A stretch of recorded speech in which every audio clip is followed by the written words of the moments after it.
अस्सलाम वालेकुम गाइस। तो आज जो लास्ट टाइम हमने फ्रैक्शंस पढ़ा था, तो आज हम पढ़ने जा रहे हैं कि रेशो, रेट्स एंड प्रोपोर्शंस क्या होते हैं।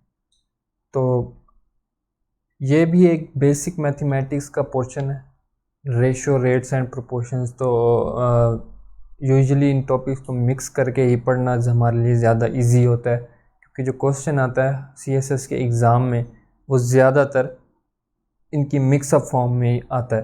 तो चलते हैं ज़रा हम रेशो की तरफ। तो आप देखें ज़रा, ये जो रेशो का वर्ड है ये क्या बताता है हमें। रेशो का वर्ड हमें ये बताता है कि there is a comparison between two things, there is a ratio between two different values. For example, girls ratio boys, तो इट कैन बी 1:2। ठीक है, तो क्या अब ये जो 1:2 है, क्या ये एग्जैक्ट नंबर ऑफ़ गर्ल्स और बॉयज़ बता रहा है? नहीं, ये exact number of girls and boys नहीं बता रहा। It can B 10, 20, 40, 80, 50, 100, 500, 1000, it can be any value. तो ये इस तरह भी लिखा जा सकता है, ये इस तरह भी लिखा जा सकता है। अब ये हमने फ्रैक्शन की फॉर्म में जो लिखा है, फ्रैक्शन की फॉर्म में हमने लिखा है, लेकिन ये फ्रैक्शन नहीं है। फ्रैक्शन क्या होती है, हमने पढ़ी थी। फ्रैक्शन होती है जो एक ही चीज़ में किसी उसका एक मखसूस हिस्सा, यानी कि 1/2 अगर फ्रैक्शन में हम देखते तो पिज़्ज़ा के जो एक स्लाइस होता दो में से, but here it is the comparison between two different values, girls and boys, girls ratio boys. अगर हम इसको क्वेश्चन की फॉर्म में देखें तो अगर ये जो गर्ल्स रेशो बॉयज़ है,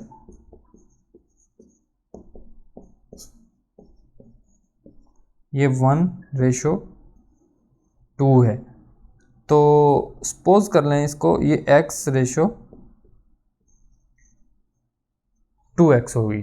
ठीक है, अगर हमें कहते हैं कि जी टोटल नंबर जो है ना of class is 600, total number of class जो है वो 600 है, आप जो है इसमें से गर्ल्स और बॉयज़ की वैल्यू दें, ढूंढ के दें। तो आप इधर इधर क्या करेंगे, अब ये जो है 2x और 1x, यानी इसके लिहाज से हमारे पास जो ओवरऑल क्लास की वैल्यू है वो 3x है, और उसने कहा है कि टोटल वैल्यू 600 है। ठीक हो गया, x इधर रहेगा 600/3, तो x हो जाएगा 200। तो यहाँ जो है हमारे पास यानी गर्ल्स 200 हैं, और 2 × 200, 200 रेशो 400। ये तो है जी इसका एक जो बेसिक सा कंसेप्ट है रेशो का, कि भाई ये एक बेसिक सा क्वेश्चन आया, आसान सा, ये इसको हमने टच किया जस्ट के आपको ये कंसेप्ट क्लियर हो जाए कि जो रेशो है उसका बेसिकली यहाँ पे इसकी डेफिनेशन क्या है, और उसको हम बेसिकली कैसे लेते हैं। इसको फ्रैक्शन नहीं लेते, फ्रैक्शन और रेशो में हम किस तरह डिफरेंस करते हैं वो हमने यहाँ पे एक बेसिक सा क्वेश्चन सोल्व करके देखा। लेकिन क्योंकि हम यहाँ पर एक एग्ज़ाम की तैयारी कर रहे हैं, हमारा एक मोटो है कि हमने सीएसएस की जनरल साइंस एंड एबिलिटी में ये जो जनरल एबिलिटी का पोर्शन है इसको हमने सॉल्व करना है, तो इसके लिए हमें बेसिक्स को टच नहीं करना। उन बेसिक्स को बिल्कुल जो है ना जाके हम 1 घंटा 2 घंटा लगा सकते हैं कि जिन पे हम रेशो रेट्स की बात करना शुरू कर दें, नहीं, हम हाँ उन बेसिक्स को तो टच करते जा रहे हैं जो कि हमें क्वेश्चन सॉल्विंग में हेल्प कर रही हैं। तो हम डेडिकेटेड स्टडी कर रहे हैं, तो इसके अंदर हम जो है पास्ट पेपर के क्वेश्चंस को सॉल्व करते जा रहे हैं साथ के साथ टॉपिक्स के अंदर।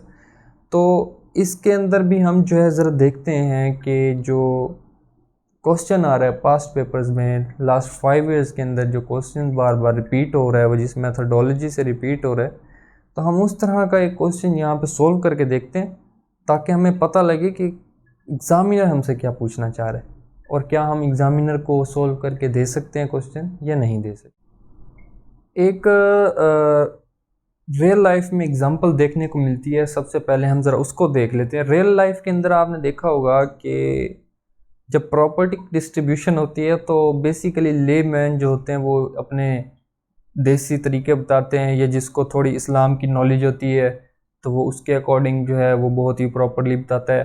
ठीक है, तो जस्ट फॉर एग्ज़ाम्पल एक आदमी है, उसके पास 100 एकड़ की ज़मीन है, उसकी 3 बेटियां और 1 बेटा है।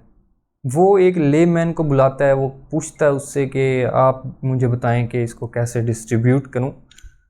तो वो कहेगा कि इसकी इनकी रेशो जो है उनके मुताबिक वो कहेगा कि जो बेटी है उसका 1 हिस्सा, उसके बदले में जो बेटा है कंपैरिजन में उसके 2 हिस्से। इस तरह बताएगा 1:1 1:2। वो जस्ट हमें इतनी इंफॉर्मेशन देगा और बात ख़त्म हो जाएगी। प्रॉपर्टी के 5 हिस्से होंगे, 2 बेटे को मिलेंगे और एक एक करके 3 बेटियों को मिल जाएंगे। लेकिन मैथ के पर्सपेक्टिव से अगर हम इस क्वेश्चन को देखते हैं, मैथ के पर्सपेक्टिव से, तो हम इसको देखेंगे कि जो D1 है उसको 1 हिस्सा मिलेगा 5 में से, ठीक है, ऑफ 100 एकर्स। ठीक है, तो मैंने आपको बताया था कि जब ऑफ की टर्म आएगी दरमियान में, आप लेक्चर्स अगर आपने शुरू में नहीं लिए तो आप वो लेक्चर एक दफ़ा ले लें। ठीक है, अगर आपने लिया हुआ तो बहुत अच्छी बात है। तो मैंने आपको बताया था जब ऑफ आ जाता है दरमियान में तो ये बन जाएगा 100, और सॉरी ये बन जाएगा 20। ठीक है, अब जो है सेम इसी तरह डॉटर 2 का भी 20 एकर्स, डॉटर 2 का भी सेम होगा। ठीक है, डॉटर 3 का भी सेम होगा 20 20। इनके 20 एकर्स आएंगे। और जब सन की बारी आएगी तो क्योंकि उसके 2 हिस्से हैं 5 में से, तो वो यूँ कर लेंगे। ठीक है, ऑफ 100 एकर्स, 100 का जो है ये 520, और इसको जो है सिंप्लीफाई करेंगे तो ये 40 एकर्स हो जाएगा। ठीक है, यहाँ पे जो है अगर आप मज़ीद लिखना चाहें 20:20:40। ठीक है, अगर ऐड कर लें तो 100 होते हैं।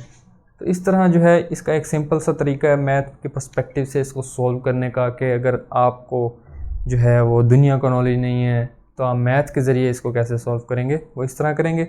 और दूसरा एक जो है इसका एक्स वाला मेथड जो है वो हम काफ़ी बार डिस्कस कर चुके हैं कि एक्स वाला मेथड जो है ना वो तो बहुत ही इम्पोर्टेंट है। ठीक है, यहाँ हमने कहा है 1:1:1:2। ठीक है, अब अगर x के मेथड से करेंगे तो ये x होगा, ये भी x होगा, ये 2x होगा, ऐसे। तो अगर हम इन्हें ऐड करेंगे तो ये 5x हो जाएगा जो कि 100 एकड़ के बराबर है। ठीक हो गया, x is equal to 100/5, x is equal to 20। अब यहाँ पे 20 20 20 2 इंटू 20, तो ये हो जाएगा 40। तो आप इस मेथड से भी जो है ना इस क्वेश्चन को सॉल्व कर सकते हैं। यहाँ पे आपने देखा होगा कि ये 1/5 हुआ। ठीक है, तो ये जो फ्रैक्शंस, रेशो, प्रोपोर्शंस के क्वेश्चन है ना, ये साइड बाय साइड चलेंगे, इनको इसलिए इकट्ठे ही पढ़ाया जाता है। तो इनको आपने ना रिलेट करके चलना है, ये बिल्कुल सेपरेट नहीं है। तो अब ज़रा हम जो है वो पास पेपर की एग्जांपल लेते हैं कि किस तरह का क्वेश्चन आता है। मैंने पहले सोचा कि आपको थोड़ा सा एक रियल लाइफ की एग्जांपल में भी समझा दूं कि ये जो टॉपिक है इसको किस तरीके से आप देखेंगे। अब पास्ट पेपर से हमने एक क्वेश्चन उठाया है। ठीक है, Muiz and Aamir shares a lottery win of ₹2000। ठीक है, यहाँ हम साथ के साथ इसको सिंप्लीफाई करते जाते हैं। जिस ऑर्डर में लिखा हुआ है ना मुइज़ एंड आमिर, और नीचे उसकी रेशो लिखी हुई है 1:4, हम भी ऐसे लिख देंगे मुइज़ का m रेशो आमिर का a, ठीक है। ये किस रेशो से कर रहे हैं, 1:4, जो 2000 रुपीज़ की लॉटरी को डिस्ट्रीब्यूट किया इन्होंने 1:4 की फॉर्म में। फिर जो है सबसे पहले ना आप इसको सिंप्लीफाई कर लें कि ये जो 1:4 की में इन्होंने डिस्ट्रीब्यूट किया लॉटरी को, 2000 रुपीज़ की लॉटरी को डिस्ट्रीब्यूट किया 1:4 में, तो इसको ज़रा करके देखें तो ये 5 पार्ट्स होते हैं टोटल, ठीक है। तो अगर ये x होगा, आप जिस मेथड से मर्ज़ी करना है, तो ये 4x होगा, ठीक है। 5x is equal to 2000, x is equal to over 5 आ जाएगा, तो ये 400 आएगा आंसर। तो यहाँ पे आ जाएगा जी हमारे पास 400 रेशो 4 इंटू 400। अच्छा, अब उसने पूछा है, अब उसने कहा है कि जो ये मुइज़ है ना, ये डिस्ट्रीब्यूट कर देता है अपने पार्ट को between himself, his wife and his सन, ठीक है। अभी हम लिख देते हैं यहाँ पे, दोबारा रेशो बनाएंगे। मुइज़ जो है वो मुइज़ के वाइफ के दरमियान और सन के दरमियान अपने पार्ट को डिस्ट्रीब्यूट करता है, जो कि उसका पार्ट है 400 रुपीज़। कितने में, 4:5:1 में वो अपने 400 को डिस्ट्रीब्यूट करता है। तो इस पे भी हम जो है सेम फार्मूला लगा सकते हैं, ये वाला, ठीक है। अब ये कितने हो गए, टोटल 10 पार्ट्स हो गए, 10 पार्ट्स हैं। रेशो को ना अमूमन पार्ट्स का नाम दें, रेशो के पार्ट्स हो जाते हैं उसमें। तो अब जो है वो क्या हो गया कि इनको जो है हम कैलकुलेट करेंगे कि जो उसने 400 इसमें दिए। अब इसको आप यूँ भी कर सकते हैं, अगर ये इसको x कह दें तो ये 5x हो जाएगा और ये हो जाएगा 4x। आपकी मर्ज़ी, आप इसको मेथड से करना चाहें, इससे कर लें x 5x 4x, ठीक हो गया। सिंपल मेथड से करना चाहें, आपकी मर्ज़ी। x से कर रहे हैं तो आपकी मर्ज़ी, आपने रिप्रेजेंट करके दिखाना है। सोल्यूशन ठीक होना चाहिए, आंसर ठीक होना चाहिए, एग्जामिनर को यही चाहिए। ओके, तो x हमारे पास जो है वो ये टोटल 10 पार्ट्स हैं हमारे पास, 5 + 4 + 1 10, ठीक हो गया। 10 पार्ट्स हैं हमारे पास और टोटल 400 है। तो हम यूँ लिखेंगे 10x is equal to 400। x को कर देंगे 400 ओवर 10, तो अब ये हो जाएगा हमारे पास 40, ठीक है। तो लिख देता हूँ। अगर आपको ये डिवाइड करना है तो आप सिंपल देख रहे हैं, ये इससे कट गया तो बाकी वैसे 40 बच गया, ठीक हो गया। यहाँ पे आ गया 40 रेशो 5 इंटू 40 रेशो 4 इंटू 40, ये हो जाएगा 160, ये हो जाएगा 200, ये हो जाएगा 40। लेकिन जो बेटर वे है ना, वो आपने इसको अलग अलग सोल्व करके भी लिखना है कि वाइफ का इतना, सन का इतना, जो है वो मुइज़ जो है उसका इतना। और उसके बाद अब आप देखें कि हमने क्वेश्चन सोल्व कर लिया, बच्चे यहाँ पे छोड़ के चले गए, क्वेश्चन बहुत आसान था। लेकिन ये क्वेश्चन अभी सोल्व नहीं हुआ, अब इसका थर्ड पार्ट रहता है। एंड में हमसे पूछा हुआ how much will he get over his wife. यहाँ पे जो है हाउ मच विल, थोड़ा सा क्वेश्चन मैंने कर, his wife and his son, how much will she get over her son. Sorry, मैंने लिखने में थोड़ी मिस्टेक कर दी। अच्छा, यहाँ पे जो है जब ये आपसे थर्ड पार्ट पूछा हुआ है तो वाइफ का शेयर में से सन का शेयर माइनस करेंगे, is equal to 200 minus 40 is equal to 160। तो आप इसको एक स्टेटमेंट बना के लिखेंगे कि जो है ना wife got 160 rupees more than son. तो अब जाके ये क्वेश्चन सोल्व हुआ। कुछ हमारे पास जो है वो डायरेक्ट और इन्वर्स प्रोपोर्शन से रिलेटेड कुछ क्वेश्चंस आ जाते हैं, तो उनको हमने किस तरीके से डील करना है वो अब हम जो है ना थोड़ा सा प्रैक्टिकल सिचुएशन बनाकर देखते हैं। मैंने कुछ क्वेश्चन लिख दिए यहाँ पे ताकि वीडियो के अंदर टाइम ज़ाया ना हो। तो अब सबसे पहले ना आप इसको देखें, मैन रेशो बिल्डिंग उसने दिया होगा कि अगर 100 मैन हैं वो 2 बिल्डिंग्स पर काम कर रहे हैं तो 4 बिल्डिंग्स पे कितने लोग काम करेंगे। इस तरह के जो क्वेश्चंस आते हैं ना उनको सोल्व करने का एक प्रॉपर तरीका होता है। ये पेपर के अंदर एक कंस्ट्रक्टेड फॉर्म में इसकी स्टेटमेंट होती है, ठीक है, उसको डीकोड करके आपने इस तरह लिखना होता है। हमने जैसे पहले भी देखा है कि रेशो में हमने सीक्वेंशियल ऑर्डर के अंदर जो वहाँ पे दिया हुआ है उस तरह हमने उसको नीचे लिखा था, यानी कि मुइज़ वाला क्वेश्चन जो मैंने सॉल्व किया है, मुइज़ वर्सेस आमिर, और उसके नीचे रेलिवेंट उसकी रेशोज लिखी थी। अब इसी तरह मैन और बिल्डिंग्स वहाँ पे दिया हुआ होता है क्वेश्चन के अंदर, ठीक है, उसने पूछा होता है कि इतने आदमी इतने बिल्डिंग्स बनाएंगे, तो फिर जो है इतनी बिल्डिंग्स कितने आदमी बनाएंगे।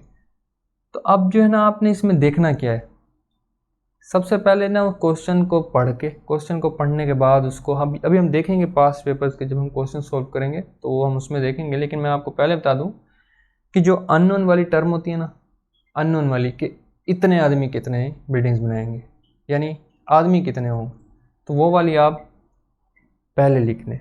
यानी फॉर एग्जांपल बिल्डिंग बेशक पहले दी हुई है लेकिन आप पहले मैन लिख दें, क्यों, अपनी आसानी के लिए, इसमें कोई मसला नहीं है। उसने आपसे पूछा है कितने आदमी बिल्डिंग्स इतनी बना लेंगे, तो आपने वो फर्स्ट रो में लिखा, ठीक है, एक्स वाली जो थी वो नीचे लिख ली, ऊपर वाली ऊपर लिख ली, यानी 100 जो लोग हैं वो 2 बिल्डिंग्स बना, पहले नॉन लिख लिया और नीचे अननोन लिख लिया।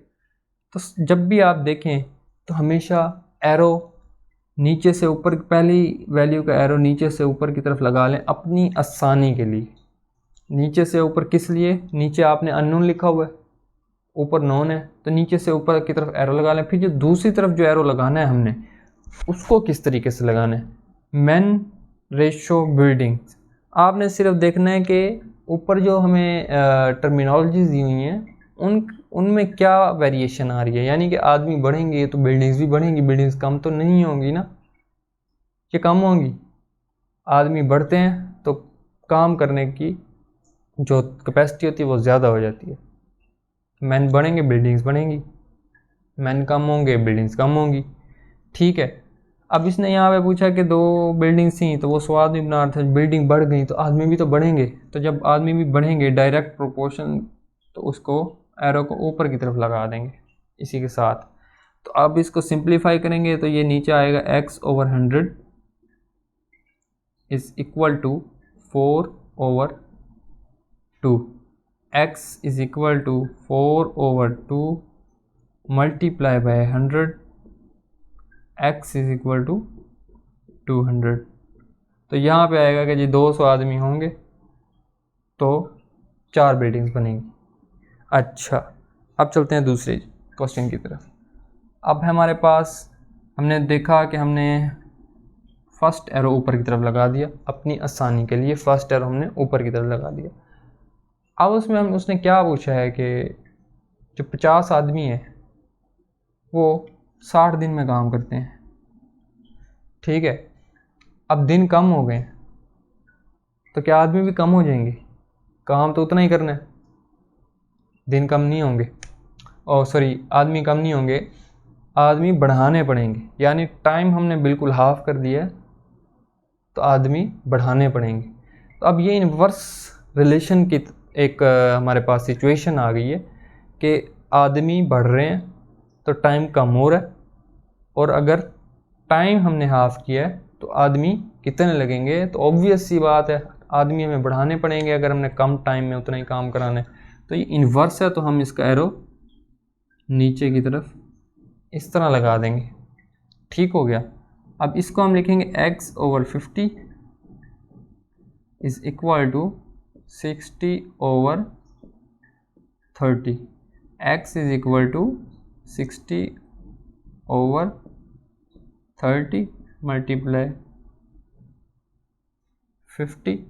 अच्छा, तो यह आ जाएगा हमारे पास 100।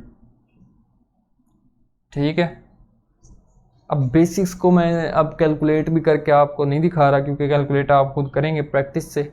ठीक हो गया, ये मैंने आपको डायरेक्ट वेरिएशन वाला करके दिखाया, ये हो गया हमारे पास इन्वर्स। ठीक हो गया, अब ज़रा हम उसकी तरफ चलते हैं कि वो क्या है। इसको हम एज़ यूजुअल ऊपर की तरफ लगा रहे हैं, इसको जो है हम देख रहे हैं कॉस्ट। अब जो है 7 लीटर जो पानी है वो 700 रुपये में आ रहा है। ठीक है, 7 लीटर पानी 700 रुपये में आ रहा है, तो 5 लीटर पानी 500 में आएगा, यानी लीटर हमारे पास कम हो रहे हैं, तो कॉस्ट भी तो कम होगी। बढ़ तो नहीं कॉस्ट, एक चीज़ कम हो रही तो दूसरी भी कम ही हो रही है ना, तो ये हो गया डायरेक्ट प्रोपोर्शन। इसको डायरेक्ट प्रोपोर्शन। अब आप क्या सोचेंगे, मैंने तो आपको डायरेक्ट प्रोपोर्शन वाला क्वेश्चन इधर सॉल्व करवाया है, तो दोबारा डायरेक्ट प्रोपोर्शन वाला क्वेश्चन सॉल्व करने की क्या ज़रूरत है। तो भाई यहाँ पे हम थोड़ी सा मेथड चेंज करते हैं। ठीक है, इसको इस तरीके से सॉल्व किया जा सकता है, लेकिन डिफरेंट मेथड्स होते हैं एक चीज़ को सॉल्व करने के, जो कि हमें आने वाले क्वेश्चंस के अंदर हेल्प आउट करते हैं। तो मैंने आपको पहले भी बताया कि मैं आपको साथ के साथ जब क्वेश्चन करा रहा हूँ तो हर मेथड जो कि इम्पोर्टेंट है साथ के साथ टच कर रहा हूँ। ठीक हो गया। अच्छा, अब जो है ना कॉस्ट, ये हमारे पास प्रोपोर्शनल है लीटर्स के। ठीक हो गया, अब हमने इसको इस तरह लिखा है क्योंकि हमें पता है कि ये डायरेक्टली और इन्वर्सली प्रोपोर्शंस के क्वेश्चन चल रहे हैं हमारे पास। हम पढ़ रहे हैं रेशो, रेट्स एंड प्रोपोर्शंस। पहले हमने रेशोज़ को सॉल्व किया, अब हम ज़रा प्रोपोर्शंस को देख रहे हैं। तो अब अगर हमने इसको इज इक्वल टू की फॉर्म में लिखना है तो इसको इस तरह लिखेंगे, C is equal to constant L. ऐसे अगर C ऊपर हमारे पास 700 है तो ये इज इक्वल टू K और L 7 है, तो K is equal to 700 over 7 is equal to K is equal to 100। K 100 litre हो गया हमारे पास। ठीक है, अब K की वैल्यू हमारे पास आ गई। अब अगर हमने ज़रा मतलब है कि इसको मालूम करना है तो हम इसमें साथ सी लगाएंगे। सी कोस्ट हमारे पास जो है वो एक्स, सी फिर से कर लेते हैं, सी एल सी के हमने फाइंड कर लिया, इसको इज इक्वल टू में लिखेंगे, अपोलोजाइज। अच्छा, सी जो है वो हमारे पास एक्स है, के हमारे पास 100 मालूम कर लिया हमने और 5, तो ये हो गया हमारे पास 500।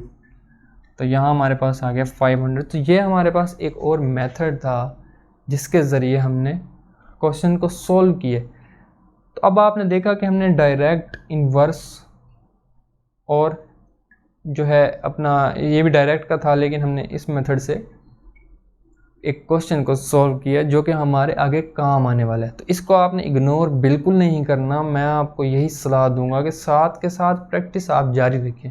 प्रैक्टिस नहीं करेंगे तो फिर ये क्वेश्चन आपको कैसे आएंगे। तो मैं यूजुअली तैयारी किए बगैर आता हूँ, तो यहाँ पे मैं थोड़ा सा नेचुरल लगता है सॉल्व करने में। तो आप इसकी बार बार प्रैक्टिस करें, प्रैक्टिस के बगैर ये क्वेश्चन नहीं होगा। ये जो है मेथड हमारे पास, ये एक इम्पोर्टेंट मेथड है। इसमें हमारे पास इस तरह के क्वेश्चंस आएंगे जो कि हमें सॉल्व करने होंगे।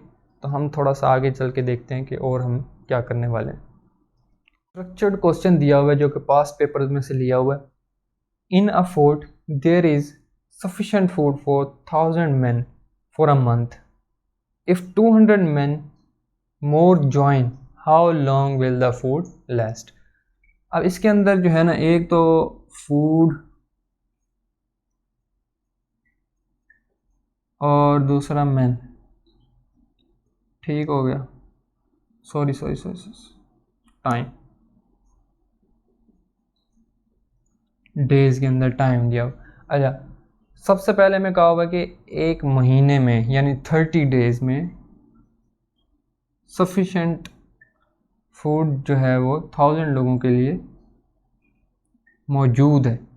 अगर 200 और ऐड हो जाते हैं 1000 में, यानी लोग हो जाते हैं 1200, तो फूड कितने दिन लास्ट करेगा।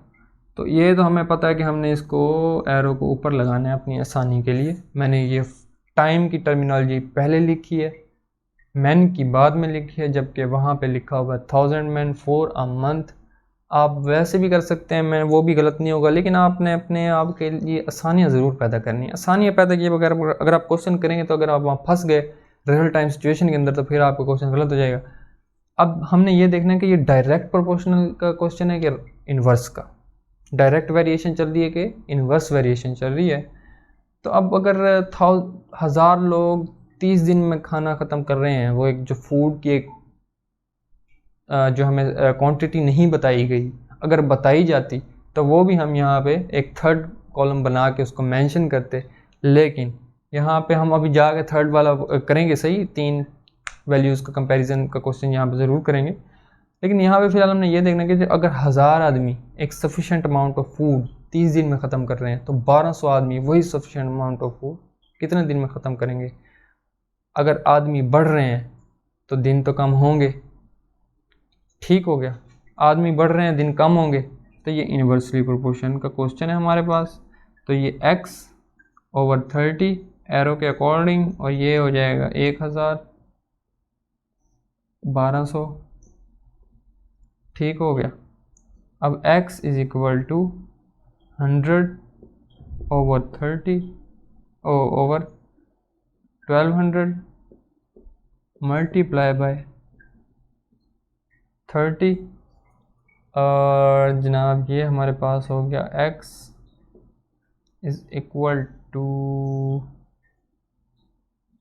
1000, सॉरी यहाँ, ठीक है। अगर हम ये 2 ज़ीरो इन 2 ज़ीरो से उड़ा दें तो ये हो जाएगा 10/12 multiply 30।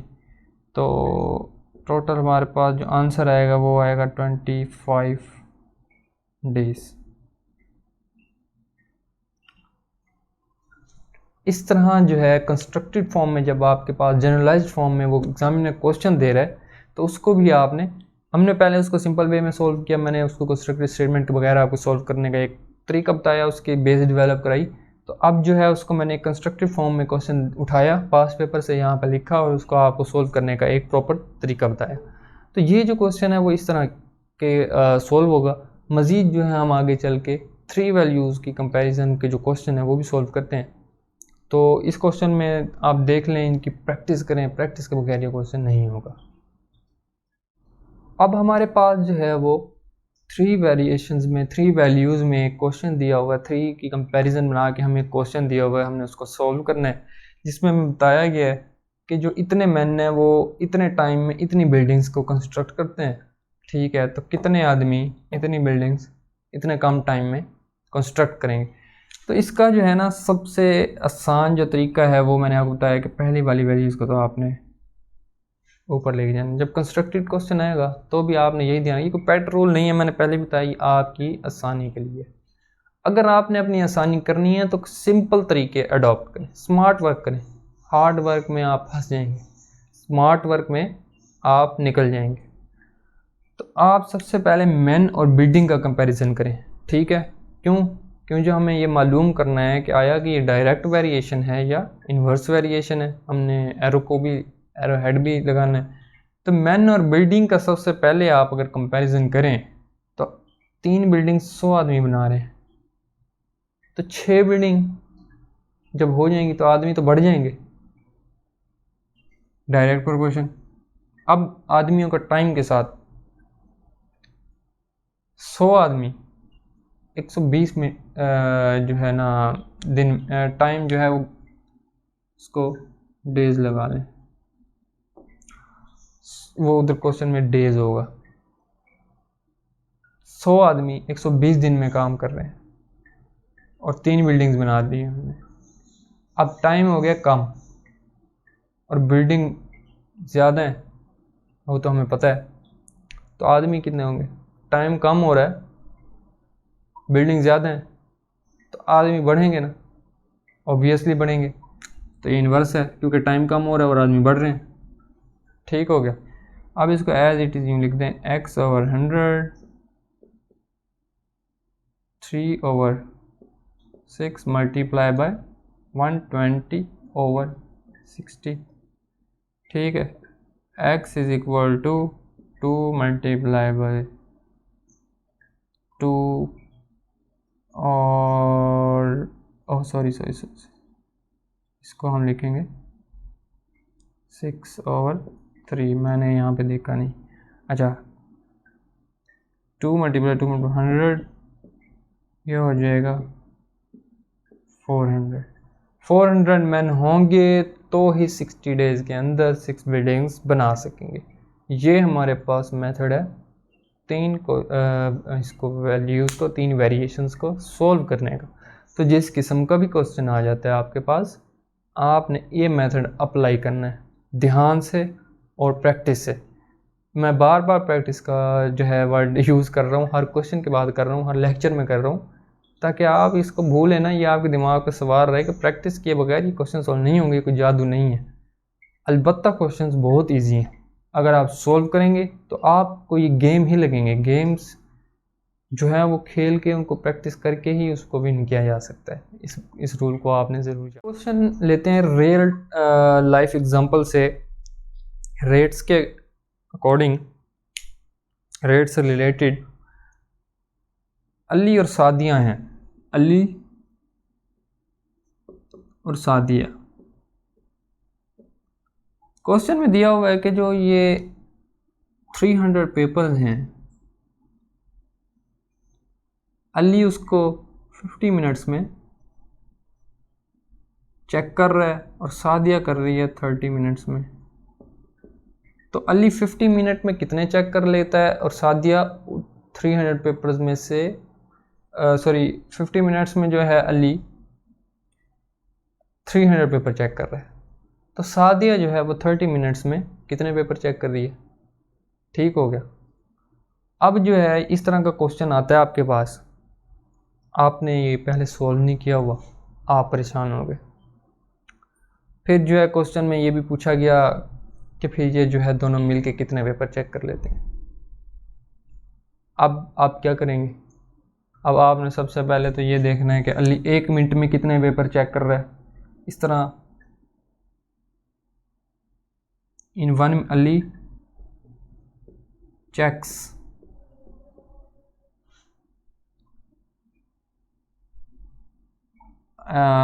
in 1 minute is equal to 300 over 50। ठीक है, तो ये हो गया 6 पेपर्स। अच्छा, सादिया 30 मिनट में 300 पेपर चेक कर रही है, यानी सादिया जो है वो फास्ट पेपर चेक कर रही है।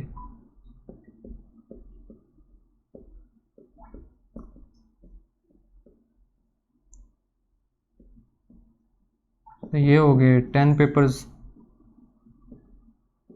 अब ये हो रहे हैं पर minute. Ali is checking 6 paper पर minute, Sadia is checking 10 paper पर मिनट। ठीक हो गया। अब जो है ना हमने कैलकुलेट करना है कि दोनों मिलके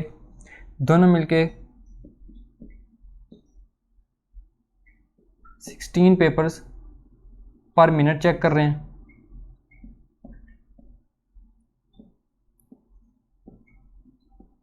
ठीक हो गया, 16 पेपर पर मिनट चेक कर रहे हैं। अब इनका टाइम कैलकुलेट करना है कि दोनों जो है,